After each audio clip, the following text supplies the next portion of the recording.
saudara semua. Salam. Ya. Kekuatan hujan cukup hebat, bisa mengganggu orang buat datang sekarang. Ya itulah manusia sebenarnya. Jadi belum badai, belum gempa, belum perang dunia ketiga, sudah takut datang. Belum pencobaan yang macam-macam. Tapi mari kita selalu ingat kebaikan Tuhan dalam hidup kita. Baik, kita nikmati firman Tuhan dari Injil Lukas pasal 10. Injil Lukas pasal 10 ayat 25 sampai ayat yang ke-37.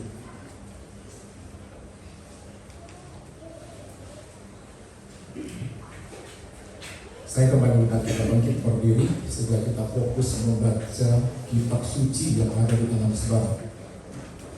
Saya mulai dari ayat yang ke-25. Pada suatu kali berdirilah seorang ahli Taurat untuk mencobai Yesus. Katanya, "Guru, apa yang harus kuperbuat untuk memperoleh hidup yang kekal?" Jawab Yesus kepadanya, "Apa yang tertulis dalam hukum Taurat? Apa yang membaca di sana?" Jawab orang itu, "Kasihilah Tuhan Allahmu dengan segenap hatimu, dan dengan segenap jiwamu, dan dengan segenap kekuatanmu, dan dengan segenap akal budimu, dan kasihilah sesamamu manusia seperti dirimu sendiri." Kata Yesus kepadanya, "Jawabmu itu benar, berbuatlah demikian, maka engkau akan hidup." Tetapi untuk membenarkan dirinya, orang itu berkata kepada Yesus, "Dan siapakah sesamaku manusia?"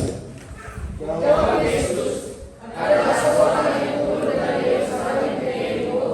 Ia jatuh ke tangan penyamun-penyamun yang bukan saja merampoknya habis-habisan, tetapi yang juga memukulnya, dan yang segera itu pergi meninggalkannya setengah mati." Kebetulan ada seorang imam turun melalui jalan itu. Ia melihat orang itu, tetapi ia melewatinya dari seberang jalan. Demikian juga seorang Lewi datang ke tempat itu.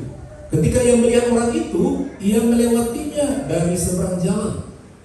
Lalu datang seorang Samaria yang sedang dalam perjalanan ke tempat itu, dan ketika ia melihat orang itu, tergeraklah hatinya oleh belas kasihan. Ia pergi kepadanya, lalu membalut luka-lukanya. Sesudah ia menyiraminya dengan minyak dan anggur, kemudian ia menaikkan orang itu ke atas keledai tunggangannya sendiri, lalu membawanya ke tempat penginapan dan merawatnya. Keesokan harinya ia menyerahkan 2 dinar kepada pemilik penginapan itu. Katanya, "Rawatlah dia, dan jika kau belanjakan lebih dari ini, aku akan menggantinya waktu aku kembali." Siapakah di antara ketiga orang ini menurut pendapatmu adalah sesama manusia dari orang yang jatuh ke tangan penyamun itu?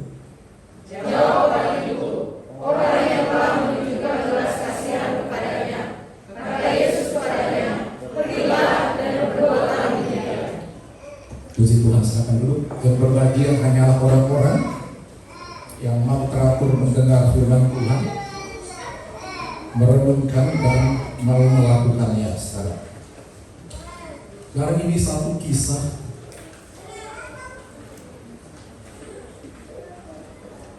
tentang mengikut Tuhan. Ada banyak orang berkerumun mendengar ajaran Tuhan Yesus karena ada kuasa dari Tuhan Yesus bisa menyembuhkan orang dan lain sebagainya. Dan daya tarik akan kuasa itu membuat orang datang banyak, termasuk juga seorang ahli Taurat. Jadi begitu menarik.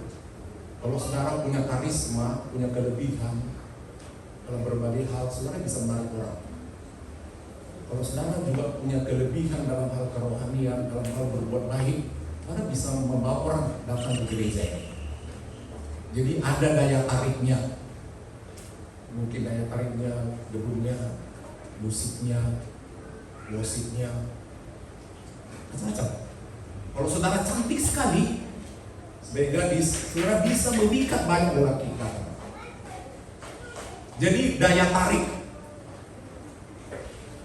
Nah, salah seorang yang tertarik dengan kuasa Tuhan Yesus adalah seorang ahli Taurat. Bukan macam-macam ahli Taurat, orang yang sangat pintar.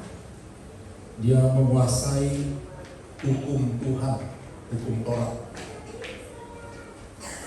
Dia hafal semua 10 hukum Taurat luar kepala dan segala penjabarannya yang ditulis di dalam 316 pasal.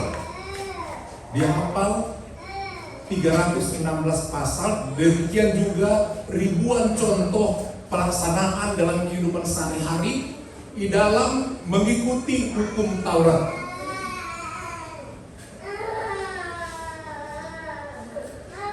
Jadi dia sangat menghargai hukum Taurat atau kitab Taurat, ya, sangat menghargai. Dia ahli Taurat. Kita di sini kurang menghargai Alkitab. Buktinya apa? Karena kita tinggalkan Alkitab di gereja. Dan kalau tinggal nggak datang, ambil lagi. Karena mungkin nggak dibaca di rumah. Kalau saudara tinggal dompet, pasti saudara balik lagi. Om, salam, kenapa? Pinjam kunci om, kenapa? Ada yang tinggal, apa yang tinggal? Dompet. Karena tiap hari buka dompet. Atau handphone. Karena tiap hari bangun pagi duluan handphone, bukan berlutut. Duluan dulu dibuka. Tapi Alkitab, kadang-kadang repot juga om merapikan kembali yang tinggal-tinggal. Susul di belakang. Seperti itu sekarang. Nah, saudara, dia datang sama Tuhan Yesus karena Tuhan Yesus tahu firman semua, karena dia sumber firman itu. Jadi ahli Taurat ini namanya ahli, ingin mencobai. Saudara, hati-hati kita kalau datang beribadah ingin mencobai, kadang-kadang mencobai hamba Tuhan, mencobai pelayan Tuhan, mencobai seseorang. Bukan murni bertanya, tapi ingin mencobai sampai sejauh mana orang itu pintarnya. Ada orang seperti itu. Demikian juga ada orang sampai berani mencobai Tuhan Yesus yang begitu hebat kuasa urapannya. Itu memang rancang ya, kurang ajar ahli Taurat ini. Jadi tujuannya datang untuk mencobai. Nah, kalau boleh menjatuhkan dia. Hati-hati saudara, kalau saudara bertemu dengan orang yang berpangkat, punya kedudukan, atau hamba Tuhan, hati-hati, jangan sekali-sekali membuat satu pertanyaan untuk menunjukkan saudara hebat. Justru itu menunjukkan saudara bodoh. Ya, hati-hati berbicara. Dan Tuhan Yesus merespon itu. Dikatakan berdiri, orang lain semua duduk ramai, tapi dia berdiri. Langsung orang pandang, kenapa dia berdiri? Oh, dia ahli Taurat. Kalau ahli Taurat, saudara, dia punya jubah tersendiri, pakai sorban. Ada peraturannya, orang Lewi, imam, ahli Taurat, jubahnya mereka ada khusus. Dan tidak boleh sembarang cukur rambut. Jambang jenggot itu lengkap seperti Imam Harun, mana boleh sembarang cukur janggut. Dan itu ditiru kaum Lewi, kaum Semerang. Dan mereka kalau udah boleh melayani memang harus panjang semua. Memang ada aturannya. Dan ketika mereka diurapi dengan minyak, urapan itu mesti turun ke janggut dan jubahnya Harun ketika dilantik. Itu Alkitabiah.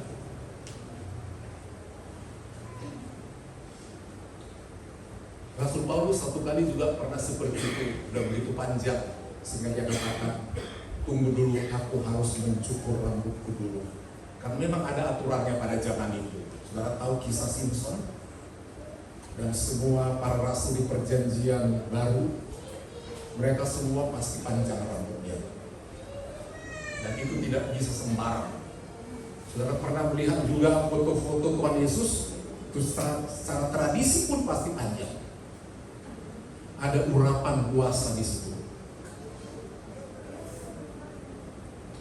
Jadi pertanyaannya menyangkut aturan daripada kitab suci mereka, yaitu kitab Taurat atau perjanjian lama ini. Saudara, yang paling penting dalam kehidupan ini adalah bagaimana memperoleh hidup yang kekal. Itu sebabnya berbagai agama, menurut agama masing-masing, mereka merasa ketakutan kalau nanti pada ajal tiba mereka tidak memperoleh kehidupan yang kekal. Hanya kita ini kadang-kadang orang Kristen yang terlalu sepele, kasih karunia tunggu dulu. Gak apa-apa, yang penting percaya, selamat kok. Saudara, perhatikan teks ini dengan baik-baik. Jadi ahli Taurat ini sudah pun hafal, diuji juga tulis. Apakah beda ajaranku dengan ajaran dia tentang beroleh hidup yang kekal? Nah, pertanyaannya demikian, Guru, apa yang harus kuperbuat untuk memperoleh hidup yang kekal? Apa yang harus aku perbuat? Dia tidak katakan kepada siapa aku percaya, aku beriman, tidak. Yang nomor satu, apa yang harus aku perbuat?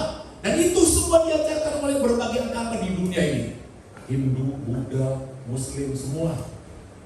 Mereka mengumpul sebanyak mungkin amal saleh perbuatan mereka. Ada benarnya? Ada. Jangan salah. Kenapa kita harus berbuat baik kalau begitu? Kalau semua juga penjahat masuk, jangan main-main. Nah, kemudian direspon oleh Tuhan Yesus. Jawab Yesus kepadanya, dia balik bertanya, bukan langsung jawab, balikkan lagi pertanyaan. Pertanyaan dijawab dengan pertanyaan. Apa yang tertulis dalam hukum Taurat? Apa yang kau baca di sana? Nah, dia kan ahli tulisan secara Ibrani. Apa yang kau lihat? Apa yang kau baca dalam hukum Taurat? Inilah anak Tuhan harus seperti itu. Apa yang saudara lihat? Alkitab. Mesti. Apa yang saudara baca? Kalau saudara nggak pernah lihat, di rumah pun tak ada. Apa yang saudara baca itu menentukan apa isi kepala kita, hati kita, iman kita. Kalau nggak pernah kita lihat, nggak pernah kita baca, gimana memahami? Kalau kita sekolah, nggak ada buku, nggak ada kelihatan tasnya, dan tidak ada kita baca, jadi anak apa? Coba, jadi apa anak kita? Demikian juga kekristenan. Sebabnya penting kita melihat tiap rumah, tiap anak kita yang sudah tahu baca punya Alkitab. Kemarin waktu Bapak Gembala ke Medan, kebetulan kitab yang kecil, Alkitab yang kecil itu hilang, yang sistem di pocket. Jadi pergi di salah satu mall Carrefour di Medan. Itu ada toko rohani. Jadi Alkitab ini bisa dibawa kemana-mana. Hanya Alkitab ini edisi yang mana, yang terbaru begini-begini. Yang saya mau yang kecil ini. Kemudian si pegawai bertanya, Pak, Bapak nggak sulit membaca itu terlalu kecil? Iya sih, memang harus konsentrasi. Jadi kenapa pilihan itu? Ini bagus, Pak. Oh, ini saya mau bawa kemana-mana dalam bentuk pocket. Oh iya, Pak. Seperti itu. Jadi Alkitab itu sampai yang tipis kecil kali pun ada loh. Ada nggak?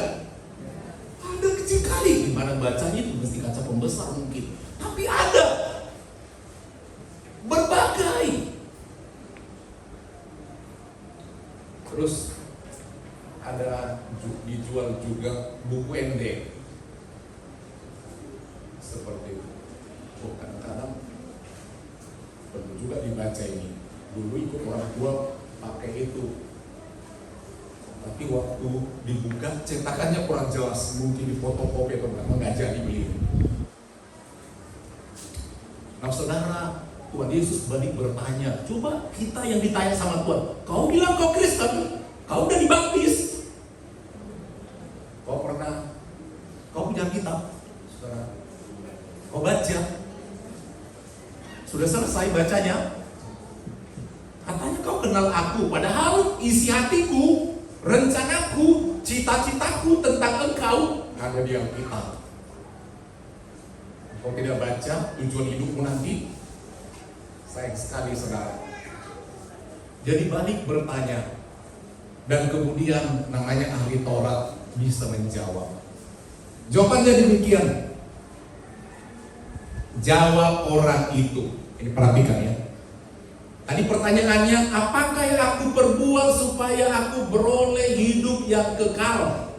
Jawabannya, dia sudah tahu jawabannya. Bertanya, padahal udah tahu jawaban.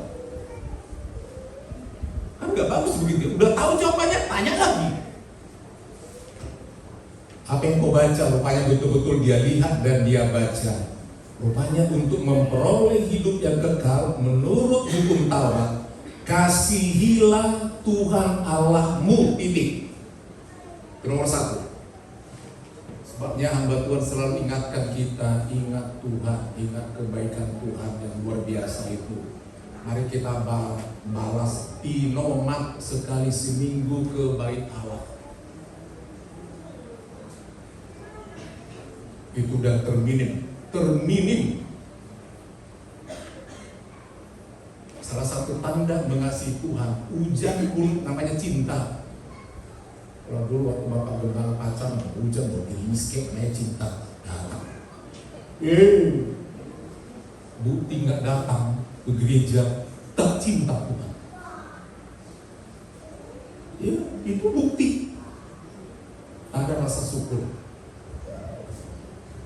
Tak kalau ada masalah langsung kita katakan berkali pencobaan ini. Belum selesai ini datang lagi ini. Kita lupa kebaikan Tuhan yang sekian tahun. Dan langsung kita marah sama Tuhan, saya tidak mau datang. Saya tidak mau ikut Tuhan, saya tidak mau melayani Tuhan. Itu nomor 1 saudara. Apa tadinya? Bagaimana untuk memperoleh hidup kekal menurut hukum Taurat? Jawabannya yang pertama apa? Dan dari sini juga segenap hati dan lain sebagainya. Dengan segenap hati dan dengan segenap jiwa dan dengan segenap kekuatanmu. Hati, from the bottom of your heart. Jiwa, pakai perasaan. Dan segenap kekuatan itu ya, fisik kita ini, ekonomi kita ini, ilmu pengetahuan ini, uang kita, talenta kita, harta kita. Kita boleh pakai buat Tuhan. Nomor 1. Jadi nomor 1 yang kita takuti, hormati Tuhan. Yang kedua, karena Tuhan gak kelihatan, kita suka main-main sama Dia. Sekarang ada yang kelihatan, yaitu manusia.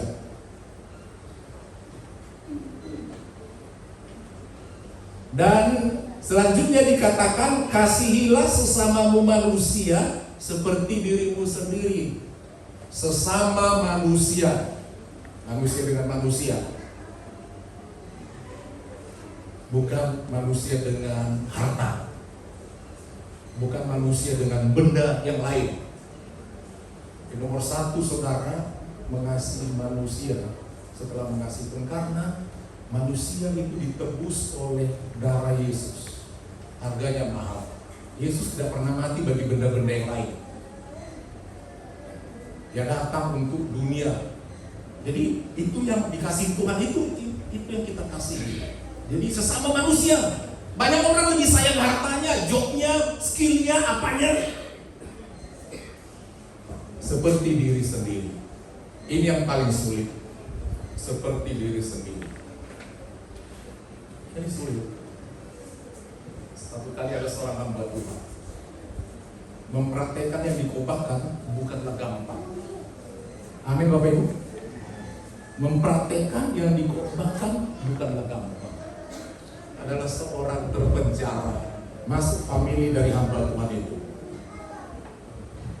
Karena sesuatu hal divonis harus masuk penjara, seorang ibu muda. Dan karena dia kenal, suaminya bilang sama hamba Tuhan itu, tolonglah kami begini-begini untuk bisa keluar, enggak sampai nanti ke pengadilan. Kami perlu uang, diminta. oleh mereka sekian juta demi anak yang masih kecil, demi kehidupan keluarga. Siapa Tuhan itu keluarkan uang sekian juta, bukan karena ada uang, tapi bagaimana supaya bebas. Sampai di rumah, si nyonya istri gembala ngamuk, sama aku aja gak pernah mau kasih uang segitu. Itu jadi bukan gampang, saudara. Bukan gampang menolong, bukan gampang. Seperti dirimu sendiri. Kata seperti dirimu sendiri, andaikan saya masuk penjara karena sesuatu hal dan diperlukan uang supaya tidak diambil dan lepas, perlu sekian puluh juta. Apa yang ada di hati saya? Pasti tolonglah. Kalau boleh pinjam dulu nomor ini, mungkin ada family itu kawanku bisa menolong. Anakku bagaimana nanti? Bagaimana kalau aku di penjara terus sekian lama? Aku sakit, yang lain juga gak makan. Itu sebabnya saudara sulit. Dan ketika jawaban itu benar, tadi kan untuk mencobai, dijawab oleh Tuhan Yesus.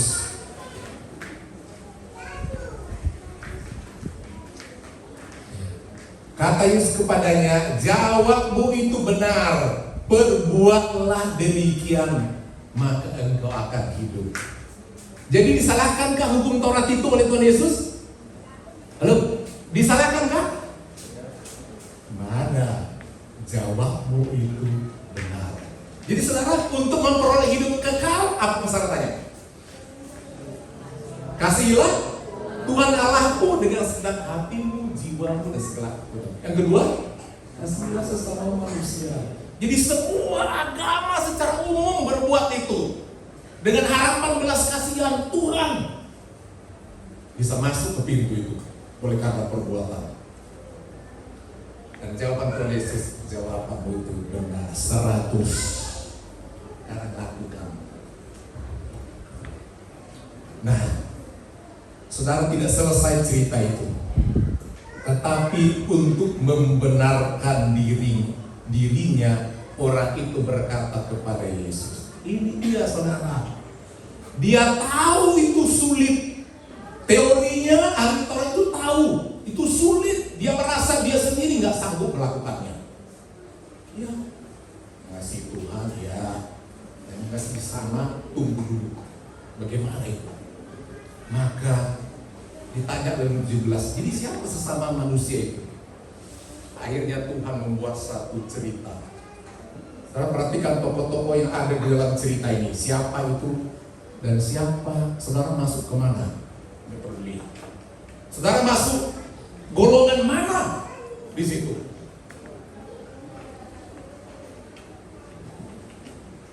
Jawab Yesus untuk menjawab cerita tadi siapa sesama, adalah seorang yang turun dari Yerusalem ke Jericho. Adalah seorang yang turun dari Yerusalem. Namanya saja turun. Berarti Yerusalem itu tinggi, di kota yang tinggi. Salah satu pujian, oh hutana timbul masih malumur. Dan kita selalu berkata, oh Yerusalem, kota mulia, kota kudus, yang diakui oleh 3 agama besar, Yahudi, Kristen, segala aliran, dan Muslim, dalam satu keyakinan agama monoistik, satu Tuhan yang esa melalui nenek moyang leluhur, yaitu Bapak Abraham. Dengan jalan kepercayaan berbeda, mengakui Yerusalem kota kudus. Tetangga kita katakan Al-Quds, tapi kita katakan itu Yerusalem, rumah roti, kota Daud, kota kudus. Dari tempat yang kudus itu ada di bawah kota kota tertua di dunia namanya Jericho. Itu menurut catatan. Kota tertua di dunia. Jadi 9.000 tahun yang lalu sudah ada kota itu. Dan itu adalah kota pertama yang harus diserang oleh bangsa Israel ketika lepas dari Mesir menuju tanah Kanaan perjanjian. Allah berkata kepada Yosua, serang Jericho. Dan kota itu dikelilingi oleh tembok karena kota itu terletak 250 meter di bawah permukaan laut. Jadi dia di bawah. Jadi perlu ada tembok melawan banjir dari laut. Tembok-tembok. Jangan bayangkan kota Jericho sekarang ini ribuan tahun yang lalu, nggak seperti sekarang. Bahkan dalam penggalian itu yang sekarang adalah kota modernnya, kota tuanya mesti digali lagi tanah itu ke dalaman untuk melihat kota yang lama. Saudara, turun ke sana seorang Samaria. Nanti saudara akan tahu siapa orang Samaria itu. Tetapi rupanya di tengah perjalanan itu, apa artinya Jericho? Jericho artinya adalah dunia lembah yang gelap ini, yang mengerikan ini. Karena kota Jericho adalah kota tertua dalam penyembahan berhala kepada dewa bulan. Jadi sebelum ada agama, orang sudah menyembah kepada bulan.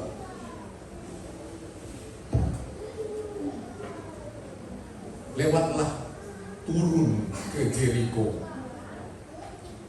Jadi dari kota Kudus ke Jericho itu punya arti menurun dunia ini dari hadirat Allah menuju ke dunia yang gelap yang jahat ini.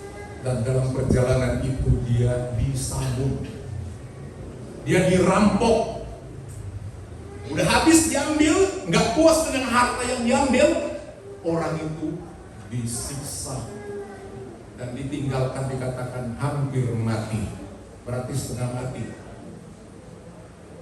Ya, tidak ada orang lewat jalan yang sunyi, kira-kira 55 km. Jangan dulu, jangan sekarang lihat. Jadi tidak ada orang yang berlalu lalang. Jalan yang sempit, terjal, berbatu-batu, sangat menyeramkan. Kalau dia berlama-lama di situ, tercium darahnya oleh binatang buas, habis dia. Dan dikatakan pada waktu itu, lewatlah. Ini ada kelas 3 orang yang lewat. Pertama lewat imam. Saudara, dalam ritual ibadah agama Yahudi ada hal yang pokok berperan. Nomor 1 imam. Imam ada lagi imam besar yang sekali setahun dia bisa melayani. Tapi imam secara ibadah harian, mingguan mesti ada. Tugas seorang imam adalah menjadi perantara antara jemaat dan Tuhan dalam pengampunan dosa. Dia membawa korban, darah, anak domba dan lain sebagainya sembelihan. Jadi peranannya sangat luar biasa dan imam itu disucikan oleh Allah. Dosanya diampuni. Dia harus suci, pakaian tidak boleh kena mayat. Dalam firman Tuhan juga dijelaskan bahwa mereka itu tidak boleh terkena mayat. Dalam kitab Ulangan itu dijelaskan dengan jelas. Kitab Imamat 21 ayat 1. Coba lihat. Imamat 21 tentang peraturan imam. Imamat 21.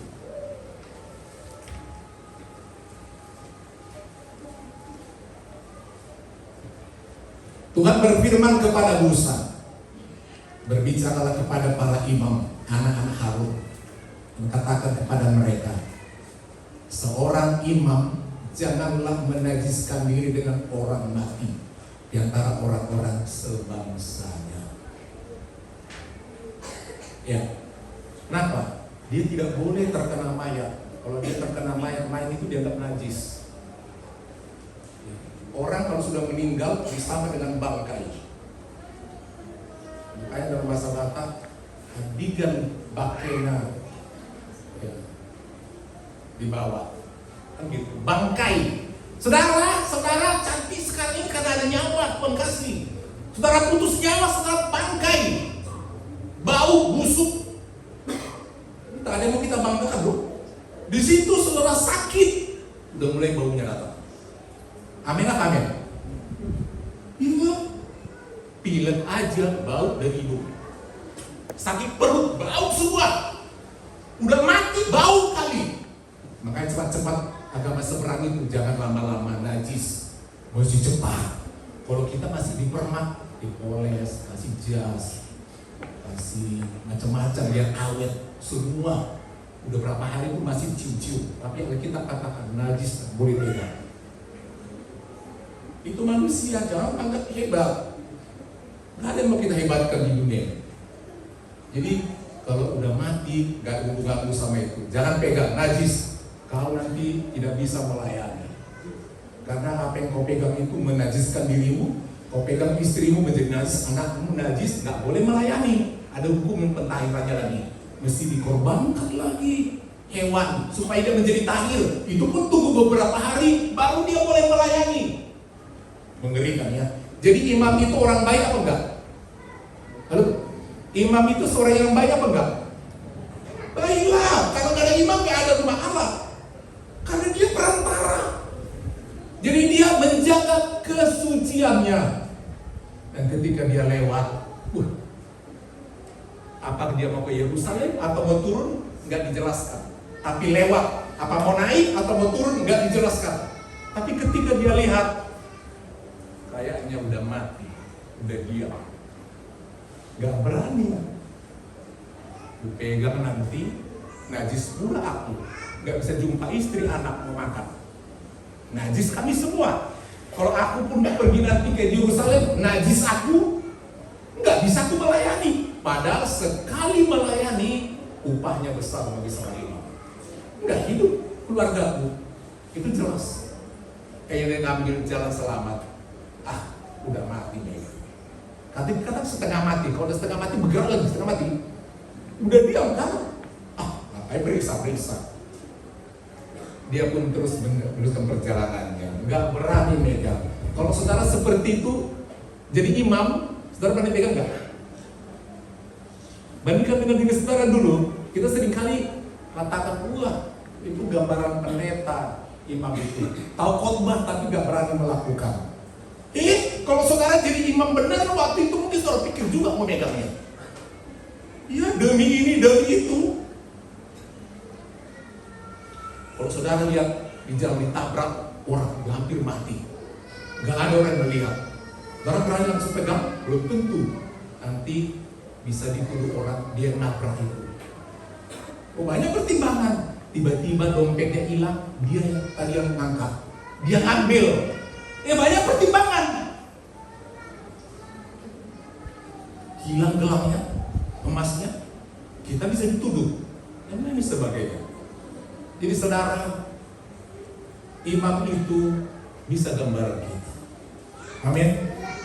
Kita seringkali takut. Kemudian lewat lagi orang yang kedua, Lewi. Lewi ini orang yang istimewa dari bangsa Israel, dari 12 suku. Bangsa Lewi dikhususkan untuk menjadi hamba Tuhan. Gereja Pantekosta GPDI menganggap hamba Tuhan itu sama dengan Lewi. Dan seorang Lewi, anak-anaknya wajib menjadi Lewi karena dia telah menjadi keturunan Lewi. Anaknya diusahakan semua jadi pendeta, laki maupun perempuan. Itu hukum di GPDI. Itu hukum. Dan harus diteruskan pelayanan itu. Dan hidup mereka harus disupport daripada pelayanan. Dan itu Alkitabiah. Itu peraturannya. Jadi mereka diusahakan gak boleh bekerja di perusahaan, gak boleh kerja yang lain-lain, khusus untuk pelayanan. Mati hidup buat Tuhan. Kerja buat Tuhan selalu manis. Biar pikul salib begitu menderita, katakan selalu manis. Mereka hidup uluran tangan ke setiap jemaat, mengembalikan milik Tuhan. Dan kita tidak bisa protes itu firman Tuhan. Yang milik Tuhan kita kasih, apa saudara mau kirim ke surga pakai pos. Wakilnya Lewi. Dan mau dipakai bagaimana? Apa yang sudah saudara kasih buat Tuhan itu bukan urusan kita. Jangan salah saudara, itu aturan. Sama kalau kita bayar pajak. Saudara bayar pajak enggak? Ada kartu pajaknya enggak? Mau dimainkan pemerintah enggak urusan kita. Itu kewajiban. Itu hukum, bukan karena kasih, itu hukum. Jadi saudara yang kekasih, kita harus takut akan hal itu. Bilangan 18 ayat 21. Bilangan 18 ayat 21.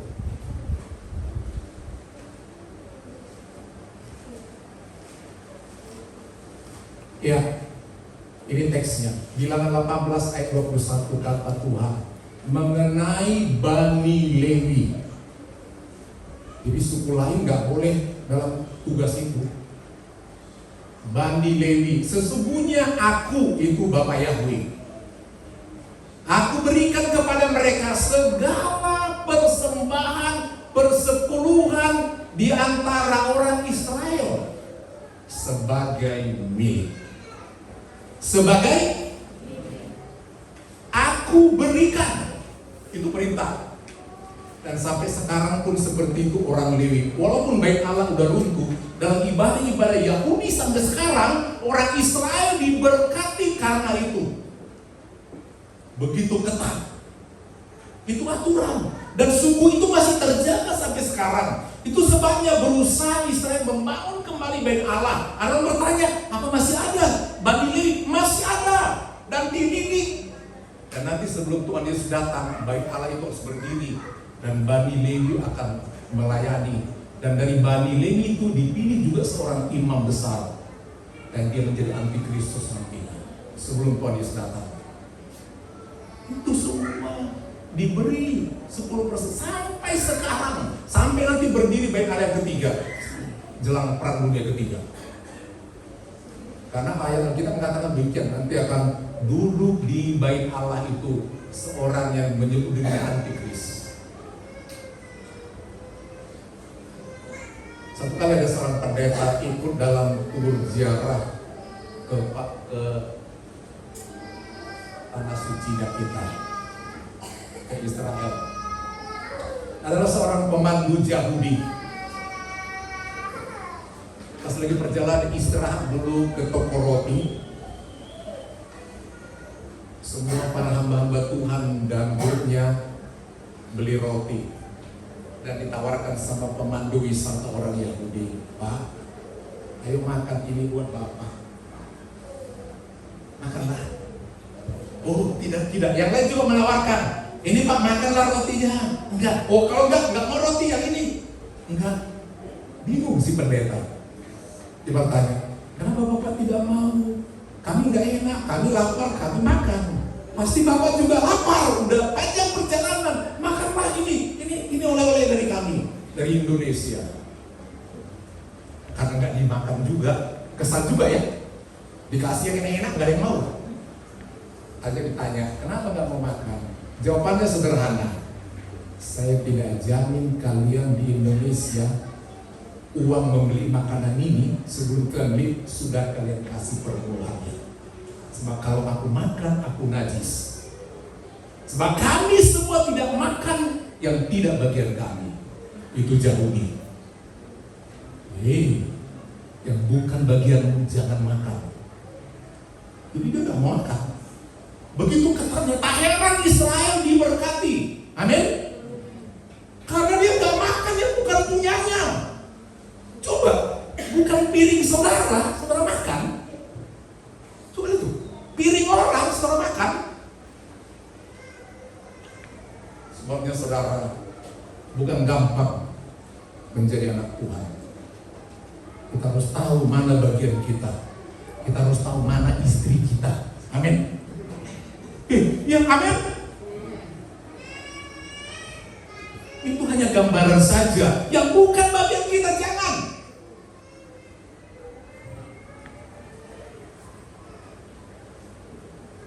Lewi ini orang yang hebat. Saudara, dalam Alkitab dikatakan Maria dari keturunan Lewi menikah dengan Yusuf dari keturunan Lewi. Amin. Itu ada ayatnya, keturunan Lewi. Dan mereka menjadi orang-orang suci melahirkan Yesus Kristus. Yesus Kristus keturunan Lewi.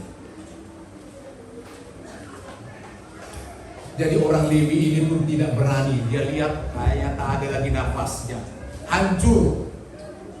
Tak ada lagi, aku tidak mau pegang, nanti aku nggak bisa melayani. Dia pun pergi.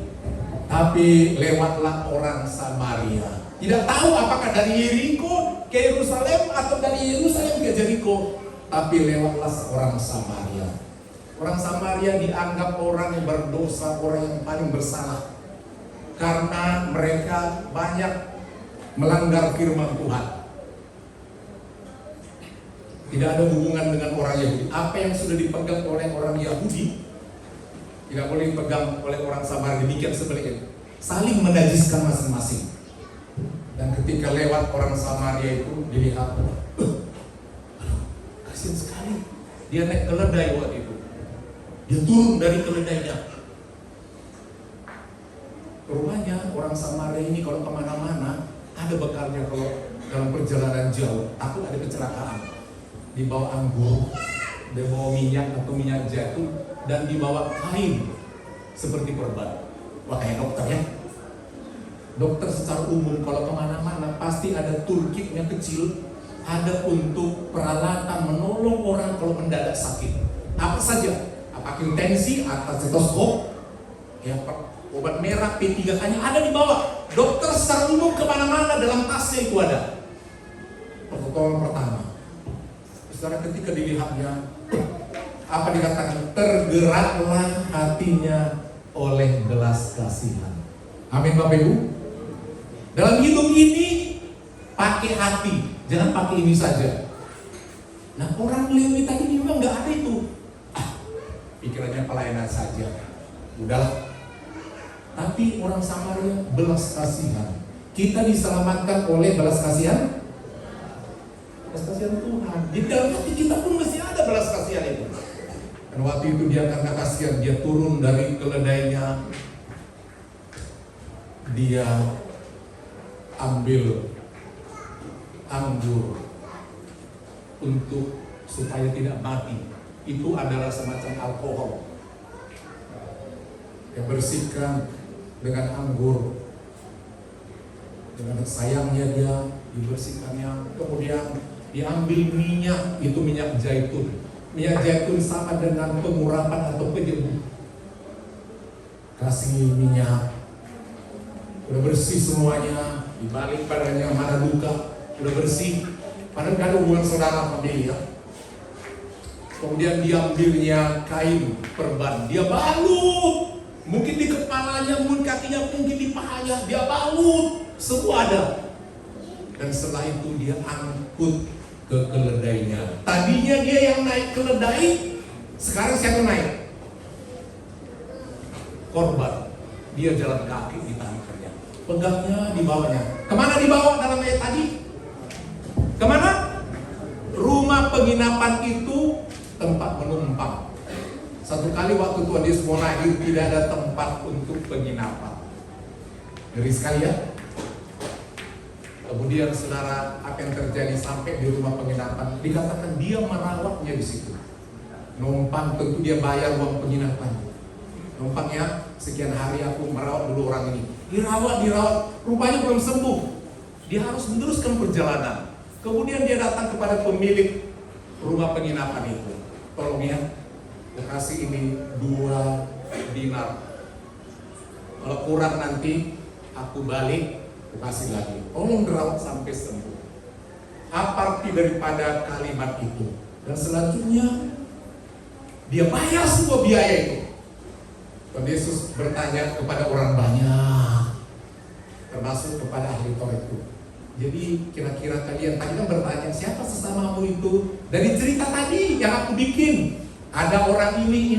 Menurut kan baik-baik orang ini kan? Imam baik, Lewi baik, ternyata Samaria juga baik. Yang kalian tuduh gak baik, baik juga. Nah, sesama ini siapa? Orang pun menjawablah macam-macam. Dan jawaban ahli Taurat itu, orang yang telah berbuat baik itu? Jawab Tuhan Yesus, tahunya kalau jawabannya, lakukan. Ahli Taurat, lakukan. Dia nggak balik berprotes. Kalau aku kerjakan nanti tahu dia mati, bagaimana? Dia nggak jawab lagi. Tapi rupanya saudara, kita harus melayani apapun dari hati. Dari hati. Jadi ibu rumah tangga, penolong suami, layani dari jangan dari dompet. Dari dompet, abang sayang. Ini begitu. Demikian semua kita dari hati. Belas kasihan itu paling penting dalam hidup ini. Mari kita melihat saudara, dan jawaban itu benar. Orang Samaria itu yang betul. Orang Samaria itu yang masuk surga, yang beroleh hidup kekal. Kan begitu artinya tadi. Yang beroleh hidup kekal. Yang lain itu enggak, kira-kira demikian.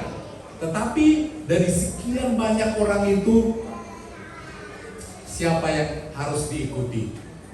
Orang Samaria itu. Siapa orang Samaria itu? Kita lihat dulu. Orang yang terjatuh, terluka itu kira-kira siapa? Yang hampir mati. Siapakah itu? Kalau kita mau tafsir, siapa itu? Bapak Gembala menjawab, itu adalah Bapak Gembala.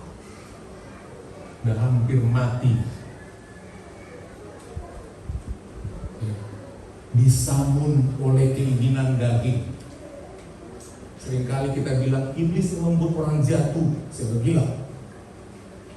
Dia yang selingkuh, dituduh iblis yang ajarnya.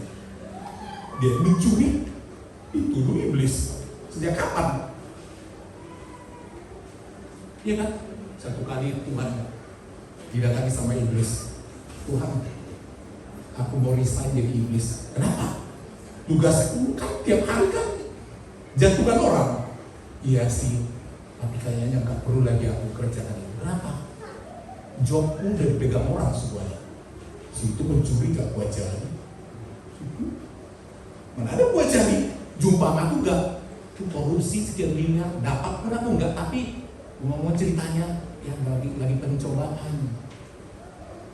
Tapi dalam pencobaan diuji oleh iblis. Ya, udah takdir kata orang. Adakah iblis yang bekerja? Enggak ada. Ini iblis tidur. Orang yang berbuat jahat. Ya udahlah, terserah gue itu. Kalau kau nggak mau kerja lagi. Iblis kan nggak dapat uang. Ketika saudara korupsi, ada store sama iblis. Mana ada kan? Jadi saudara, jangan salahkan orang kalau saudara jahat. Amin. Jangan salahkan siapapun. Seperti satu lagu dunia. Siapa suruh datang Jakarta? Siapa suruh datang Jakarta? Sendiri suka, sendiri rasa. Ketika gak berhasil dia merantau. Itu adalah kita yang hampir mati. Kita menuruni Yeriko dunia ini, dirampok.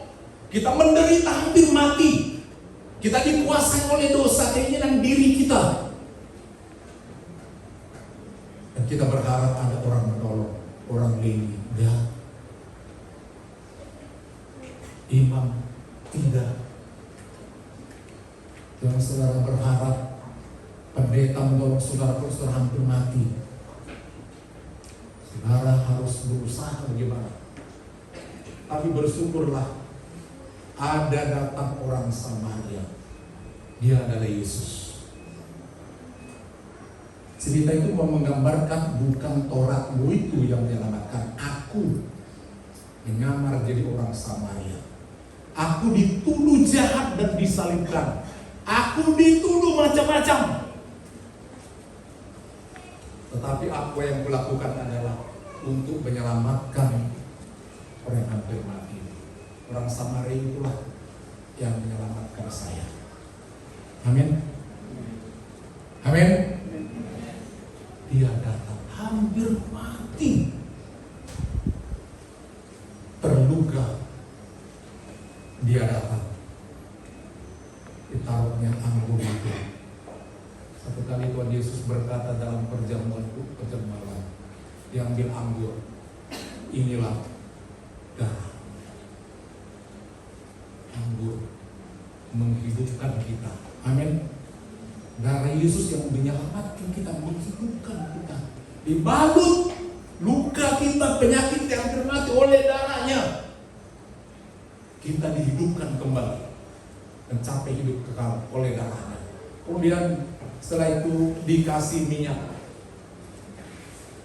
Minyak gambar urapan, itu menyembuhkan. Yesus menyembuhkan kita. Amin. Sembuhkannya, kasih obat sehat.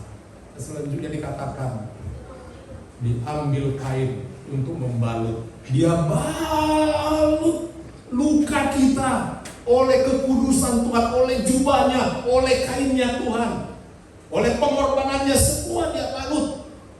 Dia tutup semua luka-luka kita oleh kekudusan Tuhan. Semua tertutup borok kita oleh kuasa Tuhan. Dan selanjutnya dia tidak biarkan, dia angkat kita. Amin. Dia luar biasa. Jangan lari dari Tuhan. Dia yang mengangkatmu yang hampir mati. Dia angkat begitu kasih. Dia membungkuk dengan tangannya. Dia peluk erat. Diletakkan di keledainya. Dan Yesus berjalan kaki membawa untuk menyelamatkan kita. Dibawa ke penginapan. Apa penginapan? Rumah penginapan, ada yang jaga, ada yang rawat. Gereja. Amin. Itu sebabnya perlu ada gembala sidang, perlu ada pendeta, perlu ada gereja. Sekarang tahu penginapan? Apa penginapan? Kalau boleh penginapan itu bagaimana? Rumah penginapan, kalau boleh apa? Syarat-syarat rumah penginapan secara umum lah dulu paling minim. Gimana rumah penginapan? Pasti bagus gereja kita. Amin. Lalu, amin. Dan di gereja lah kita dirawat iman kita. Kadang-kadang agak perih memang, tapi disitulah dirawat kita. Kalau saudara sakit, anak saudara sakit, kabur, bagaimana perasaan saudara? Ibu-ibu, bapak, anak saudara dibawa ke rumah sakit, opnamnya dirawat sekian hari, mau operasi loh, dokter spesialis bilang harus gini. Tiba-tiba dia kabur, bagaimana perasaan saudara? Mana dia itu? Gak tahu dia itu sakit gini. Tapi banyak orang Kristen seperti itu, kabur dari rumah penginapan. Hello, banyak orang Kristen di sini napasnya sudah satu-satu, hampir mati. Ada nggak di gereja kita ini? Napasnya udah satu-satu, ada nggak? Ya tolong jawab dulu, ada nggak di gereja kita ini napasnya udah satu-satu? Bukan ada lagi, banyak. Papan Gembala kalau hari Minggu doanya pagi nggak pernah terlewatkan begini. Wah, hari ini hari Minggu, hari ibadah. Ketika jemaat bangun, ingatkan mereka ya, nggak hanya ingin mau kerja ini, ingatkan mereka supaya datang ke gereja. Lucu nggak gue seperti itu? Lucu, tapi itulah supaya tergerak. Dibawa ke penginapan, nggak dibawa kemana-mana loh, dibawa ke penginapan. Dan dia katakan rawatlah. Apa kata Tuhan dia selanjutnya? Nyon hepeng. Dua dinar itu gaji 2 hari. Kalau dia bos gaji sebulan 100 juta, bagi 30 sehari berapa? 2 hari itu dikasih. Gaji 2 hari itu 2 dinar. Untuk semua jenis pekerjaan, gaji 2 harinya kasih. Tolong dirawat ini. Artinya begini, Tuhan memelihara hamba Tuhan. Jamin. Tak boleh lari. Ini, rawat si ini. Saudara harus mau dirawat, dia jadi hamba Tuhan. Diharapkan saudara akan menjadi semakin diberkati oleh Tuhan, semakin sehat. Amin. Itu firman Tuhan.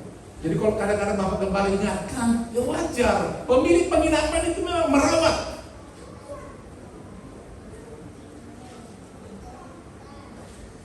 Itu sebabnya tadi kewajiban seorang Lewi yang merawat itu memang dia harus diperhatikan.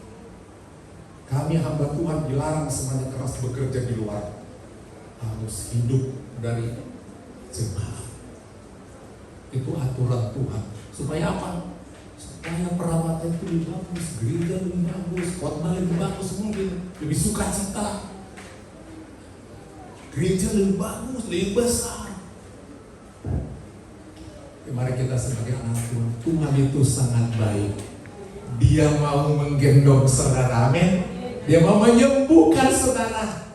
Dia mau menyelamatkan saudara. Jadi yang menyelamatkan sekarang siapa? Jawabannya. Siapa yang menyelamatkan? Yang terbuka tadi, siapa? Yesus, amin.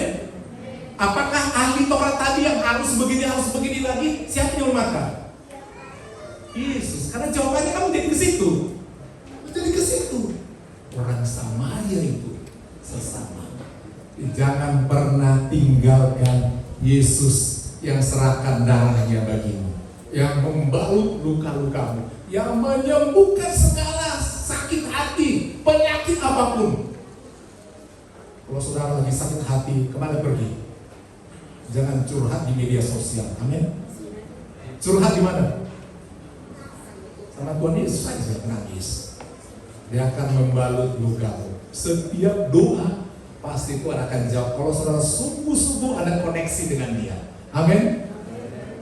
Koneksi dengan Dia, apapun bisa. Koneksi dengan Dia, apapun bisa. Yang menjadi masalah adalah kita kurang mengasihi Dia. Mari kita bangkit berdoa.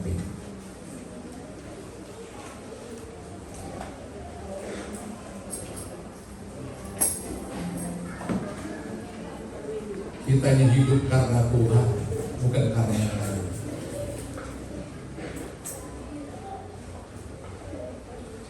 Kita akan satu pujian. Aku hidup karena kasih-Mu, aku hidup karena kemurahan-Mu.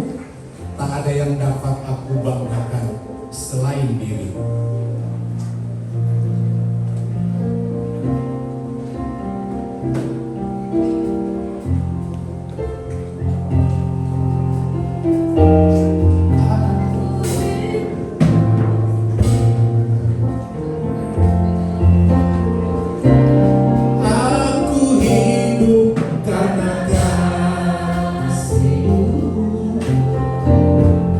Aku hidup karena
Terima